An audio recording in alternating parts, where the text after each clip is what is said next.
What's up, UA fam? Ashley here. And if you love this podcast and you actually find yourself re-listening to episodes and wanting more of Taryn and I, guess what? You should subscribe to our Supercast where we give you bonus content every single week. But not just basic episodes, we do interactive episodes like personalized AMAs where you can specifically ask Taryn how her dating life is going, and you can specifically ask me how it's been living with my boyfriend this past few months. We do solo episodes and even scary episodes because we know how much you guys love those scary stories. And our Supercast community has been growing exponentially, so don't miss out. Subscribe to Supercast now and join the fun. Everyone, I would like you to join me in saying a prayer for myself.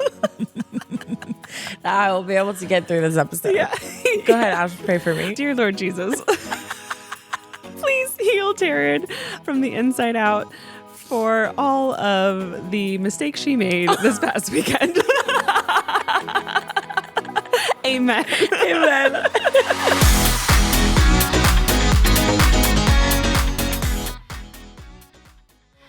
Today's episode is brought to you by Ritual. Start your morning with Ritual's Stress Relief. This product uses first-of-its-kind technology to support the body's natural cortisol response so that you can take on the daily juggle. You guys, this has been a life-altering addition to my morning routine. Take this in the morning when cortisol is typically at its peak to support the body's natural cortisol response with an instant and extended release formulation for all-day support, you guys. Listen, the juggle is real, okay? Don't just respond to stress. Get ahead of it with Stress Relief from Ritual.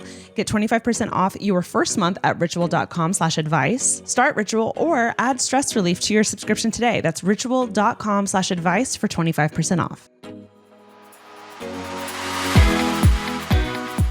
Oh, y'all. How are you feeling? I can like hear it in your voice. The rough. I'm okay. I went for Bachelorette weekend and those are always the best and the worst. it was Thursday to Sunday. So it was like That's a long one and lots of going out, lots of dancing.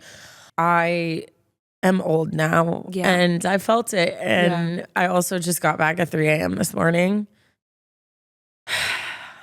I'm not here. I'm not all here. I'm not all together, but we'll make it through. How did you sleep? Kinda, but like, you know that feeling. Because flying in at LAX, 3 a.m. Yeah. You live in Orange County, so that's a drive. So you probably didn't go to bed until what, 5? I don't really know. Oh my God. I also I was laying in bed and I was so panicked that I wasn't going to wake up. And then I kept being like, okay, like I have 3 hours. Okay, I have 2.5 hours. Like, oh my God, go to sleep. It was like that kind of feeling. Yeah. Oh no. My ears are ringing from the clubs. Too much loud music, too much food, too much everything. I'm so tired. Did you get any like rest days or like? Not too much, but there was like a couple naps I was able to take. But it was like, you know, like when you go somewhere, you like pack it full. So it's like, oh, here's a restaurant, or like we're going out on a boat, or it was like very Usually full. there's like a pool where you could like sleep by the pool, or like a spa day where you could like actually rest. Yeah. To prep you in between or something. None of that. It was wild. I also I don't really ever drink. Like, I just don't. Like, I think I never have been a big drinker anyways, but I feel like that too was just like a lot. And I just what? Like, me? I just had like this one of those moments where I never really drink, and then I just saw montages of like you drinking. Well, also because you know how like alcohol is an amplifier, right? So like it amplifies your personality. So me sober, I am like a whirlwind of a person, especially like when you put me on a dance floor. So then a couple drinks, it's just but it was kind of funny because I woke up and I was like literally almost in tears. I was like, my thumb hurts so bad. Your thumb? Then, yes. And I was like, wait, I feel like I remember someone standing on my finger, but I was like, how would that have happened? And then Vanessa shows me a video.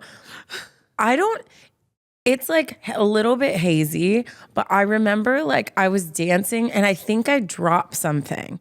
So I go down, but everyone thought I was doing like a dance move. Yeah. So my head is like almost like under a person, right? And then you just see me like frozen down there for so long, and everyone's just screaming because they think I'm like trying to be funny. Yeah. But I was screaming for my life on the floor because she was standing on my thumb. Who's she? The girl who was in front of me dancing. So everyone thinks I'm like on the floor being like, hey, popping it. And really I was on the floor being like, like scream. Dude, she was standing and like dancing and like, yeah. So I'm pretty sure my thumbnails are gonna like fall off. Oh my God. But like it just was like wild. Were we blacked out? Be honest. No. I mean, maybe, but no. Like I said, it's like, I think when you don't drink and then you do, your body's just like, what's happening? Yeah. But yeah, it was so fun. It was like we had a very like wild group. Yeah. But we were like contained in our group wild. Yeah. And like I really don't think I interacted with like another human the whole trip. Like we just were always like together and like dancing and like having so much fun. Everyone's like significant other was like, oh my gosh, like no, you're going to Miami. Like all of them were like scared, and I was just like dying because it was just literally us like in clubs just like not talking to anyone, like being all hype. But girls' night. Yeah, it was like an amplified girls' 4-day weekend. girls 4-day weekend. But I would love to report I will never have another sip of alcohol in my entire life. Right. I'm good. Right. I'm good. Correct. I'm reminded. Yeah. Not for us. Not for us. It hits different at 37. Fill in the blank.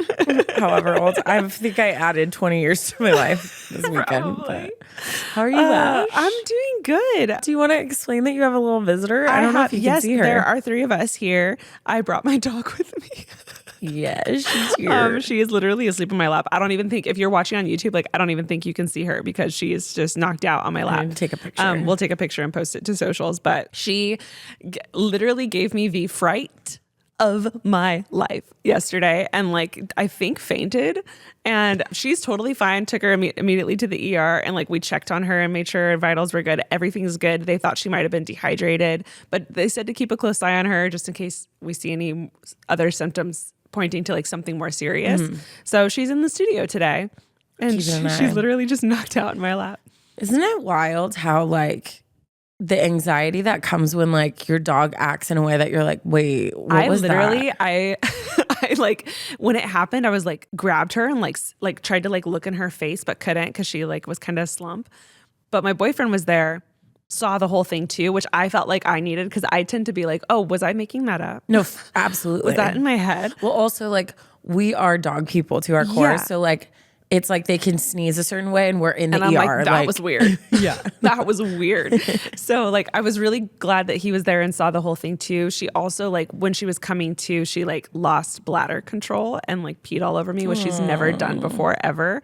So both of those 2 things combined, I was like, she's unwell. We got to go. So we like went straight there, but they said everything's fine. Vitals are fine. Everything's looking fine. So to just like keep an eye on her, and if for some reason I notice something else or she's still not eating or whatever, then to take her in. But she ate like a champion today. I made a little like doggy electrolyte mixture. It's like honey and a pinch of salt in boiled water. You let it cool and let them drink it. So noted for like future things. Yeah. She didn't drink it yesterday. She just like slept really hard yesterday, but this morning she like chugged it. Like she was really thirsty, but she seems fine today. So I don't know. She's a little sleepy, but like other than that, we're good. So I feel like I am Chloe and Chloe is me. Yeah, you guys are on the same level for sure. Yeah. But yeah, other than that, other than the heart attack I had yesterday, we're good. Yeah. Charlie started doing, I think we finally figured out what it was, but I thought he was having mini seizures because he would like, but it was so weird because it was always when I was going in and out of doors. And that was like weird to me. But like he would at your do this place? thing. Yeah. He would do this thing where he would like, his arms would go stiff and he would do like almost like 4 or 5 like little pumps. Yeah. And I'd be like, Charlie. And then he'd kind of like chill out. So I went in because I was like, he's having seizures. Yeah. And the doctor was like, he would like lose control of like his bladder, or like it'd be like multiple shakes. It would be like more intense. And so finally one of the times, because I took him in multiple times because like it was scaring me. But then I think we finally figured out because he's like blind-ish now. Oh. And I think he said he's having extreme fear reactions. So like the other day it happened when I like swung. Maybe he can feel like he can't it's see like it, he but doesn't he can see feel until the it's wall coming right close to him. Because it happened the other day with my hand. Like I went to grab something, and when my hand got close to his face, he's tensed up. So he has like extreme fear because he's blind. Yeah. And deaf. That's what was my whole thing too. I was like, oh my God, she turns 11 this year. Like as it was happening and we were headed to the ER, I was like, oh my God, like she's almost 11. Like that's old for a dog. And then I was just like, all this stuff started going through my eyes. And then I just like my eyes. And then I started crying from my eyes. And then I was just like, Jackson. I was like, what are we doing? I'm not ready. Oh, no. But we're good. know. We're totally good. That was my that was my weekend. Yeah. It's great. Love that. Love that. Do you want, I think you have something for us. I do. I'm actually very excited about it. I had a Tearing It Up prepped and ready to go. And then our dear Mandy reminded us and told us that we had an update. Oh, so I'm swapping out the Tearing It Up for an update because we rarely get updates. And this is a very recent update. Remember the episode where the girl was in college and her roommate went after the guy that she had a crush on? We have an update. Oh my gosh. So let's go ahead and dive in. Hey, girlies. When I tell you, I had been fangirling all day since seeing the title of Monday's episode, I immediately called my mom and told her about my story, making it onto my favorite podcast because she has been hearing about this situation for months now. Oh my gosh. I also told my friend to go listen because they've been here since the beginning. Friends, plural, because they've been here since the beginning and watched all of this unfold. Hopefully some new UA fans now after listening. My girl. Keep doing the Lord's work, okay? We love that. Spread the good news. It was so surreal hearing my story read on the podcast that I've been listening to it literally since day one. Been listening to our podcast literally since day one. I would find myself laughing with both of you then, and then realize I'm literally sitting at my desk and probably look insane to everyone else. Anyways, enough rambling on for now. Here's what you guys have been waiting for, the juicy update. About a week or two ago, probably a few days after I wrote into the pod, we both had agreed that we needed to talk the whole situation over and move on because it was starting to annoy both of us every time it got mentioned. And remember, they were roommates and we're continuing to be roommates after. So this was something that needed to be dealt with. We spent about 3 to 4 hours talking about both of our sides of the story. To wrap it up, what she told me was that the timing of it was the only issue she saw and that I didn't make it clear enough that I had feelings for him, which I remember telling her straight up, I think I'm starting to like him again. But that's besides the point. Okay. Jeez, we got some juicy stories. I know. Y'all are sending some crazy stories. So she's saying that her friend said that the only issue she saw was the timing of it all because her friend says that she never made it clear that she actually liked the guy. But she's saying that she said, quote, I think I'm starting to like him again, unquote. But that's besides the point. She also told me that she has no regrets and that she would do it all over again the same way if she had the chance. Which was shocking to hear, especially seeing how it ended so harshly. We decided in the end that we would just remain civil suit mates and that trying to rebuild a friendship wouldn't really be worth it, seeing how much damage the situation has already done. Well, and the zero remorse. Yeah. Does not care. Would do it again exactly the same way. Like, what's the point in saying it like that? That's such an odd thing to say. So and harsh. I feel like it's that whole where people can't see past, did I technically do something right or wrong and see that they hurt a person? Yeah. You know what I mean? Yeah. I'm thinking of fights that we would have had in the past.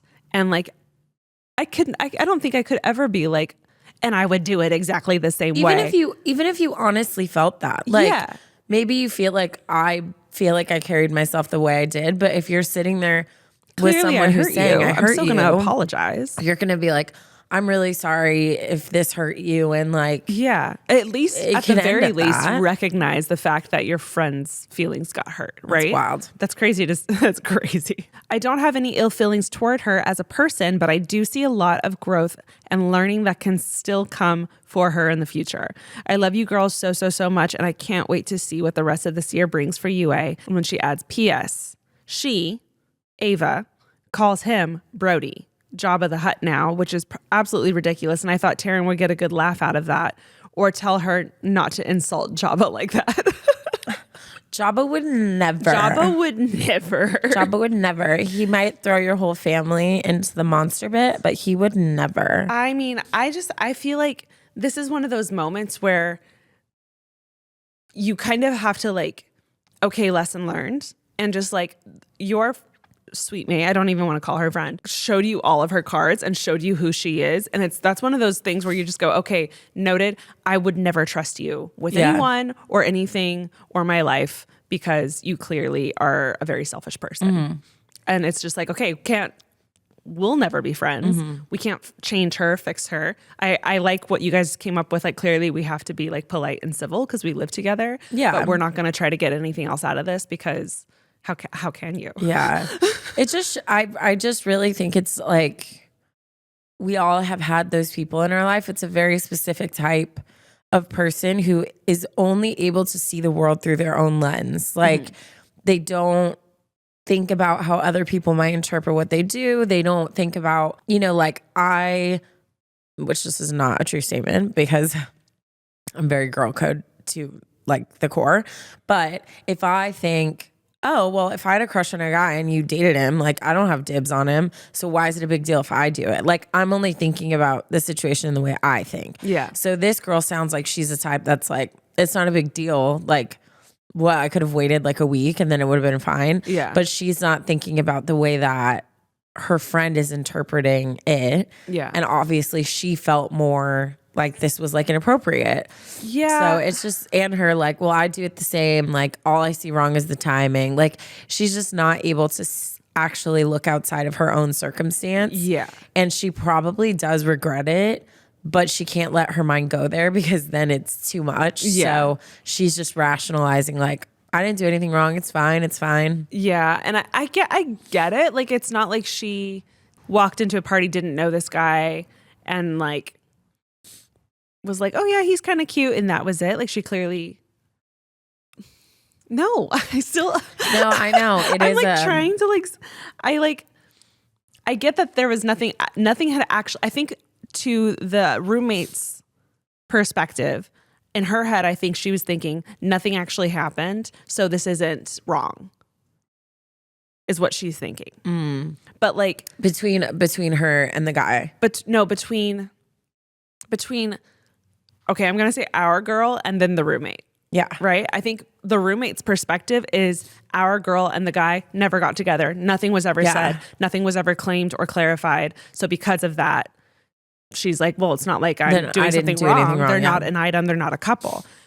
But our girl said she had feelings and is the one that introduced them and like all that stuff. So that's where I feel like she has no right to think that because it all could have been. I think the thing, if I'm remembering right, if it sounds like she said, hey, I kind of have feelings for this guy, but then they snuck around. Like, she should have just like been up front, talked to her about it. But that's another thing. If she really feels like she didn't do anything wrong, why did she try to keep it a secret? Yeah, then what? Yeah, okay. Like, the math ain't mathin'. I think she's just embarrassed and doesn't know how to handle it. Yeah. Woof. Yikes. But thanks for the update. I love updates. If you guys ever send in stories and then like something else kind of crazy happens or a resolution comes of it, like, please send us an update. I live for them.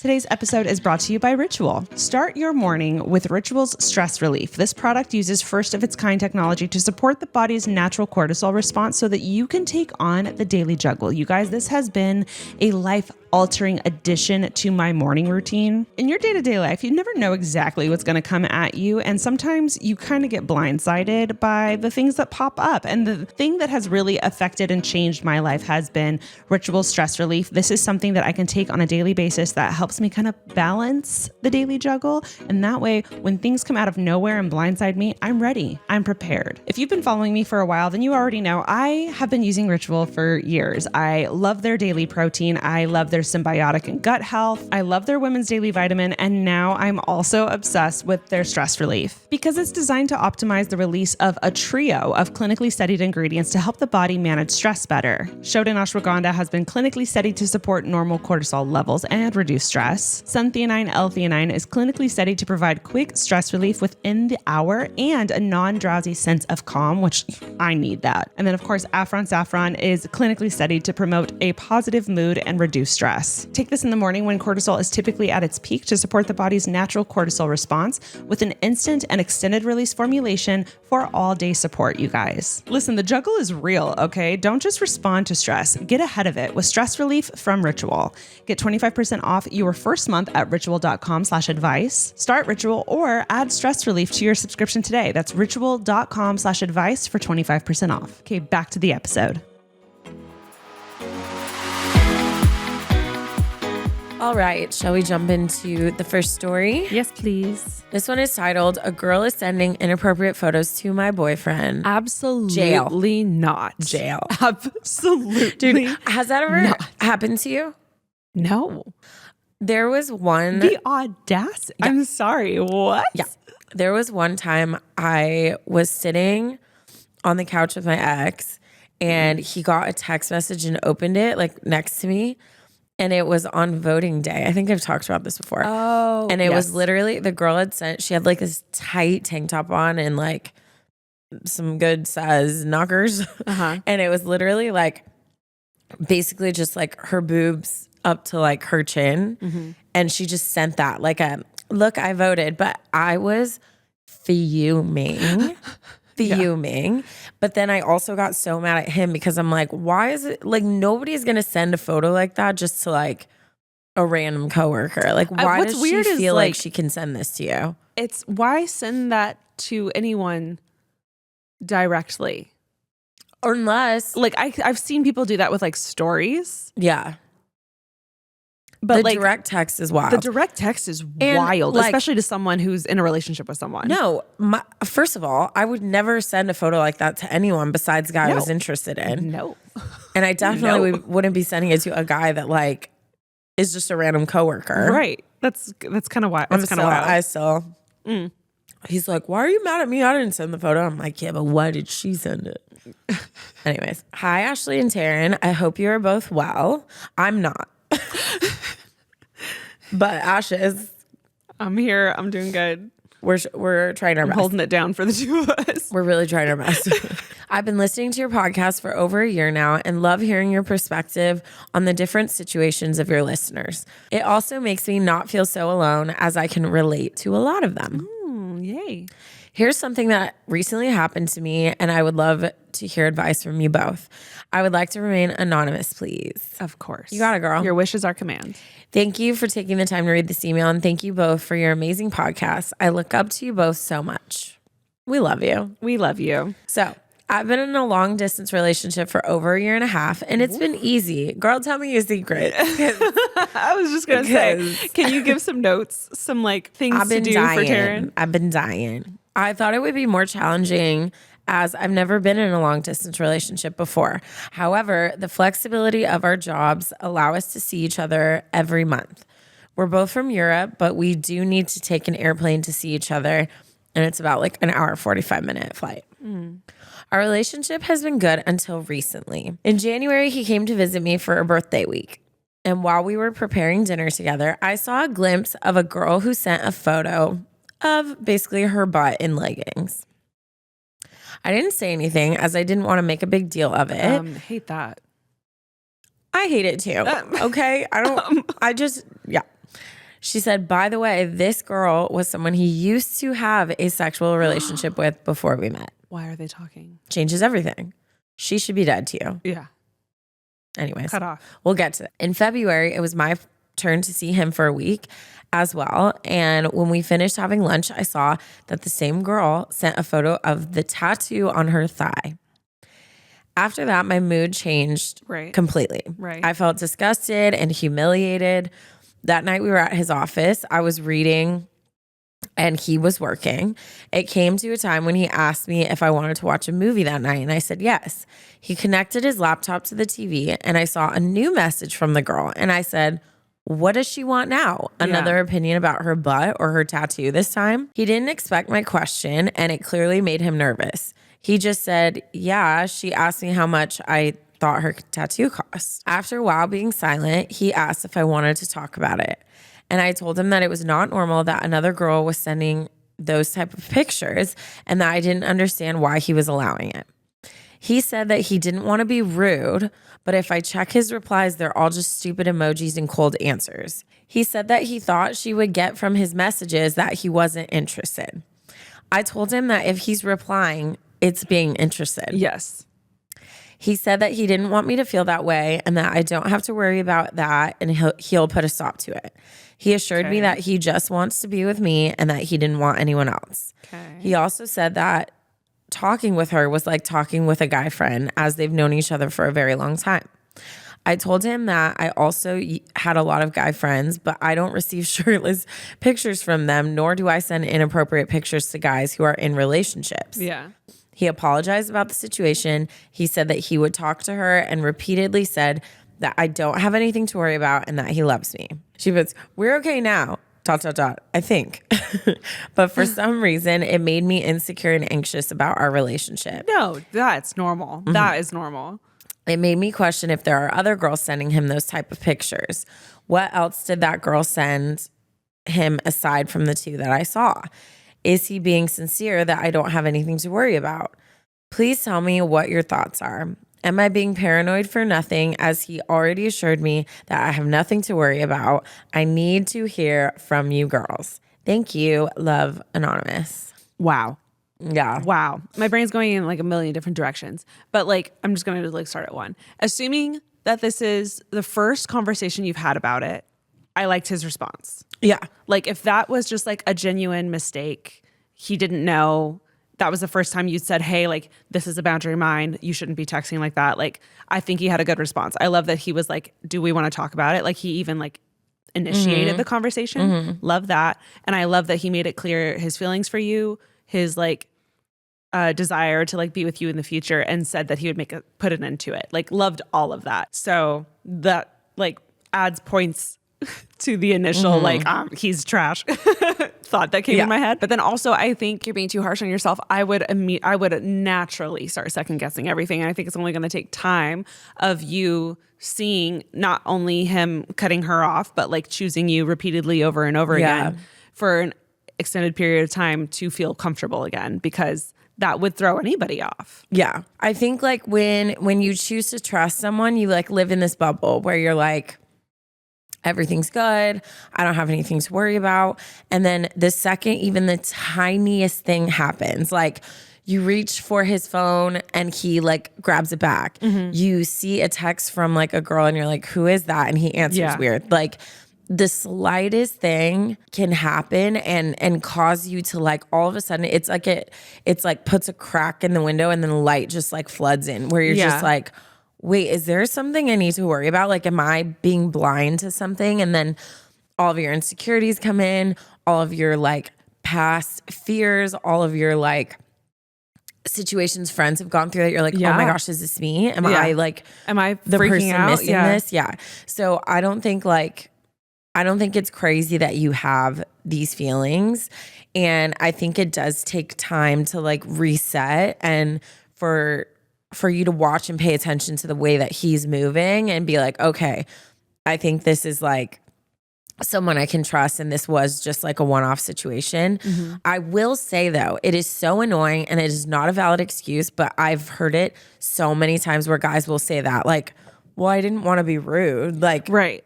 I'm not saying anything back. Like I'm being cordial. Like, and I don't think guys understand that like, girls, especially like women who are like interested, will take anything, like a blink of an eye will be like, oh my gosh, he's obsessed with me. So you almost have to be a little rude or like a little standoffish because they'll take it and run. And I feel like I've been on that end too, where I've been like, okay, I don't want to make a big deal out of nothing because this person means nothing to me and I don't want to like cause a scene.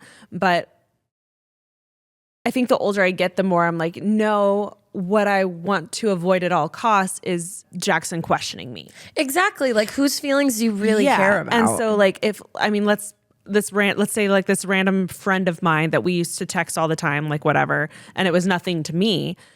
even though it's nothing to me and I am just trying to be polite and respond in a chill way, I wouldn't want Jackson to think anything else. Yeah. So like it's almost like out of respect for him, I'm going to change the situation. Yeah.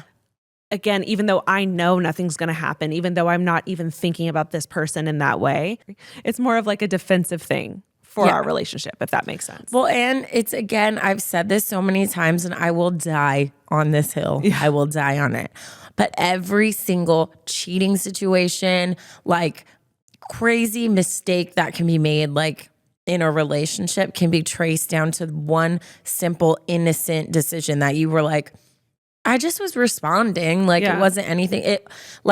I think you have to be thinking prematurely like that. Like you have to be thinking, okay, is this really like something I need to be doing? Yeah. I also try to live my life with the principle of like, do unto others as you would do unto yourself, like, or you want unto you. Like, I don't think people do that enough. Where like if they're texting, like if I'm getting shirtless pics from a guy, but I'm like, this dummy, like, haha, whatever. Yeah. If I really sat for a second and thought, okay, if my man's was getting texts from a girl showing her outfit, she's a little skimpy, being like, hey, just random pictures, like how would I feel? How would I want him to respond? Yeah. So I feel like it's just thinking about it like that. Like there's certain things like I've already done that weren't asked of me, but I'm like, why do I have these guys on close friends? Like the only reason I had them there is because I was kind of interested, or like, why am I following these people? Like it's really, like there's no point anymore. Yeah. So it's trying to be respectful of that person, but it's also protecting yourself. Like we're all 100%. Humans.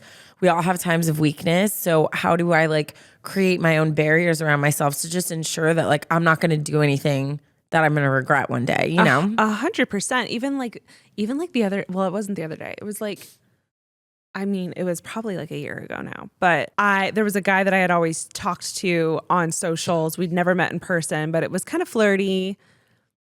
Hadn't talked to him, for years, like literally for years.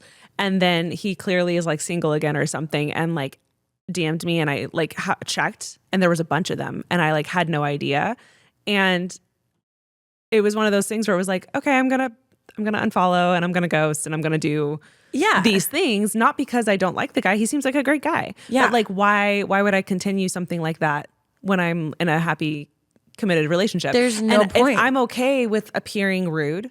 Yeah. Because I've literally never met this person. Yeah. So like, I'm cool with that. And that's kind of how it goes. Yeah. And you know, all of my girlfriends who have gotten married, even when I was close with their now husbands, if I text them in like a group chat. Yeah. Or it's a very, very platonic, like very work related thing, or I'm asking a specific question about like what time should I, whatever. And but still, it's almost always in a group chat with them out of respect for my friend. It's a different mindset that I feel like, where you're trying to avoid any kind of confrontation or any kind of misunderstanding, I think is a better word, at all costs. Yeah. Well, and it's sad. And I mean, this makes me sound like I'm freaking ancient, but I swear, like, there's like, cheating is so much easier and so much more like prevalent nowadays than it was even when I was like younger, like in high school, and like people were first starting to get in relationships. Yeah. I think with social media and how easy it is to just keep what you're doing anonymous. Like you can be DMing, you can be Snapchatting where everything disappears. Like there's so many ways now that you can have like secrets going on. And what's sad is like it always surfaces. So it's never worth it. And I don't think people think long term, like they think in the moment, like, oh, it's fun to have a little flirt and then I go on with my own life. But like what you're doing is like sowing seeds into like whether you're going to be in a healthy, trusting relationship or not. I am curious of your ages though, because I do think there is like I'm curious what you would think, like what age this happens. Yeah. But I do think there's like a shift that happens where it starts to become like, okay, like I don't need close guy friends. Like I want to build a foundation of like friends that are going to be with me through life. And it doesn't mean you have to break all contact, but like when I was like, okay, I want to start like dating, I want to find a person, I had always had guy best friends that I'm just at their house watching sports, hanging out, doing whatever. And I was like, okay, once I'm in a relationship, like I'm not going to be that girl that's like, he's like, what are you doing today, babe? And I'm like, weird. oh, I'm I at only Jimmy's have guy house. friends. Yeah. No, for sure. That never really got along with girls. That too. Which, I really hate the like stigma around that stupid pick me girls have created, because I genuinely felt that way growing up. Yeah. But then now that I've heard all these thirsty girls that are just like, oh my God, I'm just like one of the guys. And I'm like, no, you're not. And now you make me feel dumb. Also, it's a big red flag sometimes if you cannot hold For sure. female friendship For as a girl. sure. But I digress. Yeah. But I'm going I on do a think tangent. like there is an age, I feel like it's like around like 25, 26 where you're like, okay, like it's not as normal just to like be hanging out with like all these people all the time. Yeah. So if you guys are younger, I feel like that gives me I would have a little bit more of a like, okay, so he's just needing to learn like this is like not, if you guys are in your like mid to late 30s, then I'd be a little more like, Right. you should know better than this, Right. bro. But yeah, I feel like you've had the conversation. He's cut it off. If it would make you feel better, I'd be like, hey, I would love to like hear how you cut it off. Like what was said to her. I don't think that's crazy to ask. Just to make sure like it was clear. Yeah. Respectful and clear and For sure. clear. For sure. But yeah, I think this is definitely like, you can get back from this. Absolutely. But I think your feelings are valid. And I think his next steps are very important. Yeah, that's what I mean. I loved his response. So if he follows through with what he's saying, then I don't think you have anything to worry about. I think this was simply just one of those first conversations that needed to be had and the boundary needed to be drawn. And I'm proud of you for drawing it, and I'm proud of him for being receptive to it and Yes. doing what needed to be done. So like, I'm not worried at all. I think this is just one of those like steps in a growing, maturing relationship. Yeah. That you have to have. You have to have that conversation. Yeah. So yeah, good luck. Good luck. You got this. Are we ready for this one? This one's a juicy one. Hit us. This one is titled, My Friends with Benefits Wants an Open Relationship. Friends with benefit wants it. Okay. Isn't friends with benefits like already kind of an open relationship? Friends with Benefits is no relationship. No. In my yeah. opinion. So it's wild that they want an open relationship Friends with when you're Benefits not is even in a relationship. a ticking time But bomb. Let's dive into it. Hi, Ashley and Taryn. I recently discovered your podcast and I'm currently listening through all of your episodes. I'm like halfway through them and I'm in need of some advice of my own. My name is but I would like to say anonymous. So bleep it, Michaela. And I'm a 24-year-old girl from Finland and I'm an Enneagram 9. Okay, Europe. Loved all the details. That's what I'm talking about when I say I want to know where you're from, your age, your personality type. That This was is perfect. a Europe episode. Me and my ex broke up about a year ago, January of 2024. A month or so later, I'm scrolling on Tinder and I matched with this guy. We instantly hit it off. We were texting each other late at night and it felt like the conversation could just go on and on and on. He's 27, by the way, and we have a lot in common. He's very creative and musically gifted. He's a plant dad, an emotionally intelligent plant dad. You know, that does say I'm something. dead. A It does plant say dad. something. Which is good because I'm the opposite of emotionally intelligent. He's very empathetic and prioritizes communication. Also, he's crazy good looking. So, Love that. what's not to love? Especially the plant dad. I think that's so funny. A few weeks later, we decided to meet up and have been hanging out regularly ever since then. Quite early on, we both decided that we weren't looking for a relationship since I was recently single and he had been single for about a year and was enjoying his single life. He also has ADHD and was unemployed and planning at the time to apply to school to become a physical therapist. And so he was saying he wants to get his life more in order before he gets in a new relationship. I'm dying that like the ADHD was at the top of the list of why he's not ready for relationships. Listen, he's got a lot going on. He's juggling a lot. As someone who currently suffers from that same condition, there's a lot going on in your head 24/7. It's a lot. It's a big jumbled mess. Slowly, our friends with benefits relationship became more and more like a quote unquote regular relationship without the commitment, I guess. Where a friends with benefits relationship is mostly about sex, at least in my opinion, it was clear that our relationship definitely was more than that. Well, surprise, surprise, I caught feelings. We have been moving very slowly, but have been moving. More serious talks about our relationship and our situation every now and then, which has been good. He's told me that he cares for me just as much as I care for him, but he has a hard time making decisions, not just when it comes to relationships. And I haven't wanted to pressure him into something that he's not ready for. At the moment, we still have agreed that we can see other people, but we don't mention it to each other if we do. On my end, I haven't been seeing anyone else. I still have Hinge and Tinder, but it's mostly to cure my boredom, and I barely talk to anyone. I would like to think that he hasn't seen anyone else either, or maybe I'm just so deep in denial. Anyways, now on to the part where I need advice. During our most recent discussion, he told me that while he's been single, he's come to the conclusion that he probably doesn't want a conventional relationship and that he'd rather want an open relationship. When he said this, it literally felt like he shoved a knife through my heart. He went on to explain that he doesn't see sex and love/relationships to be the same thing, and that even though he cares for me, he wouldn't care if I told him I had sex with somebody else. Oof. According to him, having an open relationship would be better because it means both partners trust each other fully and truly want what's best for each other. Oof. Yeah. I think I was kind of in shock when he said this, and I didn't know how to respond.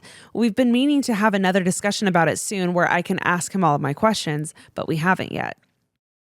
I don't know if I like the idea of an open relationship. I can't help but wonder why he would choose to be in a relationship with me, yet want to see other people. What is it that he's missing that I couldn't provide? Am I not enough? I don't want to lose him because in many ways, the connection I have with him is better than either of my previous relationships have ever been. But at the same time, I don't know if I could be in an open relationship. I just keep imagining the situation where he's out at a bar with friends and I'm at home and I'm stressed and I'm anxious that he's with another girl.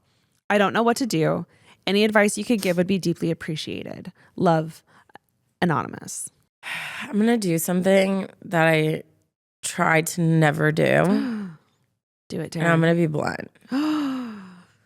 I'm going to stay quiet so that we can all appreciate this moment This might be together. the Bachelorette party weekend talking.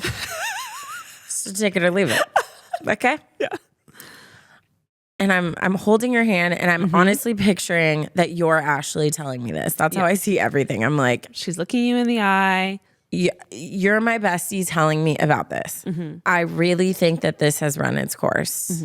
And I think that any more that you put into or any more time that you spend in this is you're at the collecting damage phase. And I talk about this all the time, that it's okay to be in stuff and to do silly, goofy things and to just have fun in the moment. But what is not okay is to collect damage that's going to impact your future relationships and self. It is clear that he is at a place where he's seeing that you're wanting more, but he wants to be able to go and have sex with whoever he wants. You're not there. You're not hooking up with anyone else. You have feelings for him. Just the sentence of, I'm picturing him out at a bar, getting to do whatever he wants and me sitting at home and stressing. Like, babe, this is not for you. Like, an open relationship is clearly not for you. He is clearly not for you because he can't give you what he wants. And I know that, like, you say, but the connection is better than anything I've felt. Well, maybe you guys do have a good connection, but a connection that is meant for you is not going to have you having to lessen your morals, change your standards, and put up with things that hurt you. That's not for you. So I feel like this has run its course, and I think it's going to hurt really bad when you rip this Band-Aid, but it's not, there's nothing sustainable here. Like, it's very clear in what you said, your own words, that this is like not it. Taryn, that was so eloquently said. Really? I was literally like inside, like nodding my head. I was like, yes, this was so good. Literally, that's everything I was feeling. I have my own thoughts on open relationships and why I don't think they're realistic or sustainable in any way. But that's not the point of this here. I think the point of this is you've even written it yourself in the email. It's not sustainable for you. It's not something you can do physically, emotionally, spiritually. Like you actually said that without saying that in your email. Like, you're aware. And I think it's one of those things where I think this connection I'm putting in quotes, like quote unquote connection that you have with this guy, I wouldn't be shocked if it's not even that great of a connection. No, yeah. I wouldn't be shocked if you are just coming from a bad relationship and it feels like something special, but it actually isn't.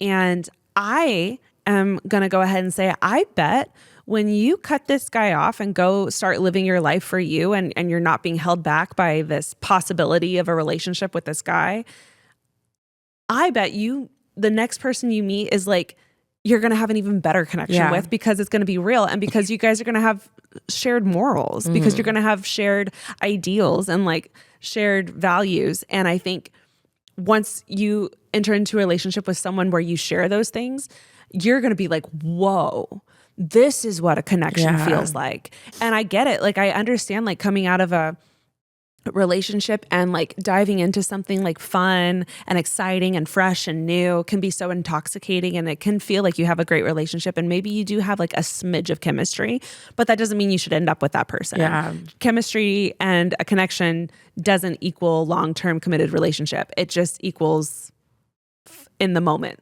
Like a fun little thing in the moment. And I think, and we've all been there, I'm not shaming or judging in any way. I think you've mistaken that little click to be something that can lead to a long-term, happy, sustainable relationship. But from gauging off of what you've read, I think he's laid the cards out of like who he is this entire time very clearly. He never wanted a relationship from the beginning. He's confirming he doesn't want a relationship in the future. Well, he's just like breadcrumbing you at this point where it's like, oh, okay, yeah, let's have a relationship, but like I want an open relationship, and how beautiful that means we trust each other fully. Like even some of his verbiage, I'm like, I feel like he's like a salesman, like trying to pitch you this idea and convince you that it's actually what you want to. Yeah, and the word like, oh, he cares for me. Like I care about people that I'm not close with. Like I care about my dog's vet. Like seems like a great guy. Like genuinely, I wish him well. Like that doesn't mean that that's your person. No, or that that's someone that you should really fight for. I think he's made it very clear what he's looking for from day one, and is now trying to solidify and make it clear to you what he's looking for in his future, which honestly I appreciate him for, because at least he's being clear. And but he's not trying to drag you along, but you, I think, are allowing yourself to be dragged along. Like what she said about like feeling like she's not enough, like that's not going to go away or get better. And I think in any person, like if I was with a guy and he was like, no, babe, like I love you. Sex is just sex. And I feel like this is good for us. Like, I'm sorry, but that opens so much. I would never be able to be intimate with someone in that way, knowing that they were off also just like hooking up with whoever they wanted. It's just and not, just because they came back home to me at night, like I'm supposed to feel special. No. And again, people are in them. People make it work. Some people, that's what they want. But I'm not that type of person. And you are clearly not either. So that's why it's like, I think this is just, it's got to go. And I would rather you leave because you're choosing yourself than you to stay to a point where either all of a sudden he chooses to leave or something crazy happens. And again, you're just collecting that damage. So I think it's time that like we choose ourselves and we walk out with our head held high until we're out of eyesight, and then we fall apart and then we rebuild. Yeah. And that's it. Ugh. I'm sorry, Anonymous. This is a sucky situation to be in, but I truly believe that you know what you need to do. And I truly believe that you have all the strength that you need to tell him that, unfortunately, you're not going to be able to do that, that you've enjoyed your time with him, but you're going to respectfully bow out and allow him to go find someone else to have an open relationship with. Yeah. And I don't know why. I just have this vision of you like literally like dropping this giant burden and being able to like move forward with your life in a way that you're not going to be distracted or held back finally from this person. Yeah. And I'm so excited for you for this next chapter where you get to go live life and go meet people without constantly wondering about this possibility. Yeah. Well, as always, thank you guys so much for writing in and just trusting us with your stories. And it's so cool because I feel like it's healing to write in, but also like it probably, like you should feel empowered too, because you're helping so many other people who are also listening to this in similar situations or maybe know someone in a similar situation, and it gives like insight into like how they can help or how they might be feeling. So This stuff helps me too. Like I feel like it helps me reaffirm things that I believe to be true or that I want to work on or reaffirm ways that I feel. And so all in all, I feel like we're all just in this together and I love it. we're all in this together. All right. Of all the inventions of the last 100 years, the dry erase board has to be the most remarkable. That was good. Was it, Ash? That was good. It was good. It was good. Chloe woke up for it. Chloe did wake up for it. Guys, we're all in this together. You already said that, Ashley. I know. And I love that. If you guys have a story that you want read on this podcast, guess what? You have to email them to us. What's our email, Taryn? Advice unsolicitedpod@gmail.com. We have a Supercast account where we're doing tons of scary stories and like other stories that you guys send in. So be sure to check it out over there. If you have a scary story, send it into Supercast. And I think that's it. Yeah. We love you you all so much. Good night. Bye. Bye.